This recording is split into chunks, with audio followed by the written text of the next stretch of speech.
ما دو مسئولیت داریم هممون.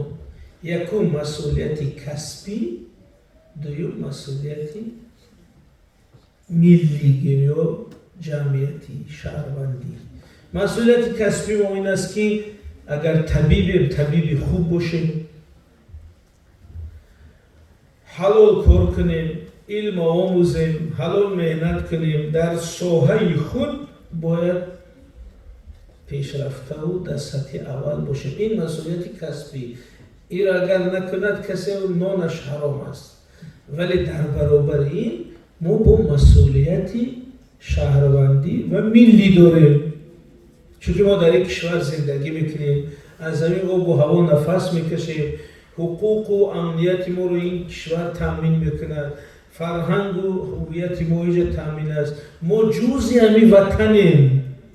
آرامی حتی خاندان ما، آرامی ذهن ما با آرامی وطن وابسته است. بنابراین در برابر رسالت کسبی و رسالت شهروندی داریم که در برابر وطن، دولت، حفظ اون، امنیت اون، ثبات اون همه ما مسئولیت داریم. انا برای همین من از رهبریت این مؤسسه بسیار تشکر میگم که در موضوعهای سیاسی، دولتداری، ملی چنین واخوری رو برگزار کردن. زیرا اگر شما بگید ما طبیبیم، ما همه اکول میکنیم، دارو میکنیم، جراحی میکنیم، طبوبت میکنیم، ما با سیاست چیکار داریم، با دولت چیکار داریم، این خیلی نمیشه. اگر ما همین خیلی فکر کنیم، دولت ما ای دستمون میگیرن، آرامی ما میگیرن، امنیت و ثبات ما میگیرن، بعد اون وقت حتی جای کار رفته نمیتونیم. بنابراین همه آرزو و هوس و نیت و دورنمای ما در سایه چی است؟ ثبات و امنیت و دولت. این اگر از من تشکر یک ورقه تقسیم کنم، بگم که شما همه آرزو و هوساتون نویسید.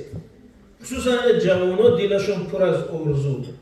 میگم این 10 نقشه برای 2 سال آینده نویس. ببینیم که دخترها نوشتن که انا کالج تمام کنم، اویله دار شوم، خوشبخت شوم. انا بچه‌ها نوشتن که این سال آینده نقشه دارم زن گیرم، یا که اردین تو داخل شوم. اینش میگه خانه معلم‌ها میگن که شاید مثلا کوارتیر بهتر گیرم، اینش میگه زمین گیرم، ماشین گیرم. همه یک نقشه داریم. هم خلاص من میخونم میگم یک خطاگی در این نقشتون، در این بالاش باید اول مینویستی که در حفظ ثبات و امنیت کشور سهم مگذارم. همین دولت رو، همین وطن رو حفظ کنم. بعد پونکت 2 زن گیرم، یا که شوهر کنم، یا که خانه گیرم، یا زمین گیرم. چون که اگر همون پونکت 1 نباشه، همه این یک کاری ناشدنی میشن. دیده بینید دوزید شما آمارها رو همیشه دقت کنید و در عقلتون سنجید. میگه که حاضر از اوکراین حدود 20 میلیون نفر 20 میلیون نفر، یعنی 2-3 روز پیش سازمان ملل متحد گفت که 20 میلیون نفر از اوکراین گریخته است، گریزه.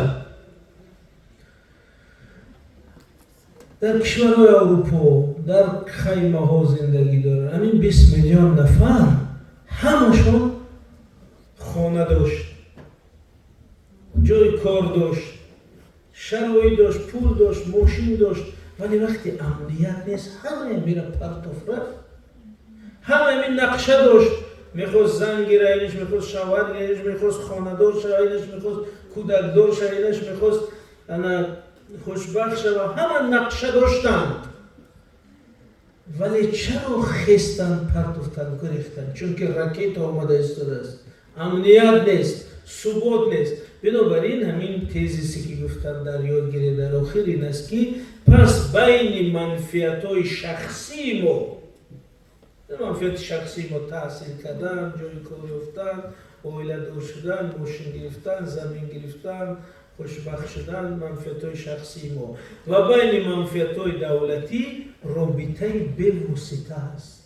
یعنی منفعت شخصی ما و منفعت وطن همیشه پیوست است. این نیست که این وطن چیزی میشه، دولت چیزی میشه، من کار کرده میگردم، این نیست. بنابراین اگر شما بین امنیت شخصی و امنیت دولت، منفعت شخصی و منفعت دولت پیوست رو احساس کنید، هر یکی ما یک سربازی حمایه ای دولت و ای وطنش. تشکر باشید.